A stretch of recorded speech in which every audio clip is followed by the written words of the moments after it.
শ্রীগাল ও সিংহ।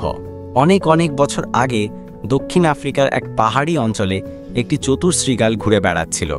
গিরিপথ ছিল পাথুরে এবং খুব সরু। সে মাটি শুকে শুকে খাবারের খোঁজ করছিল, কোনো রসালো কিছু হয়তো পাওয়া যাবে এই আশায়। হঠাৎ সে দেখতে পেল তার সামনের পথ দিয়ে এক বিশাল সিংহ এগিয়ে আসছে। সিংহের চোখে চোখ পড়তেই শ্রীগালের মুখ শুকিয়ে গেল। অতীতে সে বহুবার রাজসিংহকে ধোঁকা দিয়েছে। আজ বোধ হয় তার প্রতিশোধ নেওয়ার দিন। আজ আর তার রক্ষে নাই।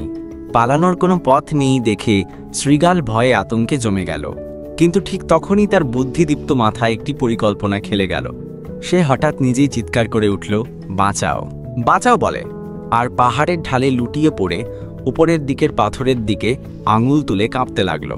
সিংহ থেমে দাঁড়াল, অবাক চোখে তাকিয়ে রইল শ্রীগালের দিকে। শ্রীগাল বলল, ও মহান রাজা সিংহ, বলেই শ্রীগাল কেঁদে উঠল। দেখো, উপরে ঝুলে থাকা পাথরগুলো যে কোনো মুহূর্তে পড়ে যাবে। আমরা দুজনেই চাপা পড়ে মারা যাব কিছুক্ষণের মধ্যেই। তোমার শক্তি ছাড়া আমাদের কেউ বাঁচাতে পারবে না। সিংহ ভয় পেয়ে মাথা তুলে পাথরের দিকে তাকালো। শ্রীগাল তখন কৌশলে বলল, আমার অনুরোধ, তুমি একটু পাথরগুলো ঠেকিয়ে রাখো।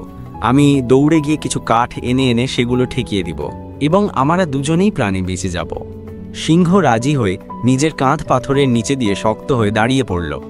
ওহ, ধন্যবাদ পরাক্রমশালী সিংহ, শ্রীগাল বলে দৌড়ে দৃষ্টির আড়ালে চলে গেল। তবে সে আর ফিরে এলো না। সিংহ তখন সেই রোদে দাঁড়িয়ে একা একা পাথরের ভার বহন করতে লাগল। কেউ জানে না সে কতক্ষণ দাঁড়িয়েছিল। অবশেষে যখন সে বুঝতে পারল এটি শ্রীগালের আরেকটি ধোঁকা, তখন অনেক দেরি হয়ে গেছে। এইভাবেই চতুর শ্রীগাল আবারও রাজসিংহকে বোকা বানিয়ে রক্ষা পেয়ে গেল। এই গল্পটি শোনায় যে কেবল শক্তি নয়, বুদ্ধিও জীবনের সমান গুরুত্বপূর্ণ।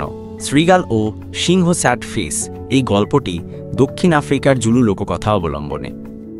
ভিডিওটি ভালো লাগলে এডুকেশন বাংলা চ্যানেলটি সাবস্ক্রাইব করুন। নিয়মিত ভিডিও পেতে বেল বাটনটি ক্লিক করুন।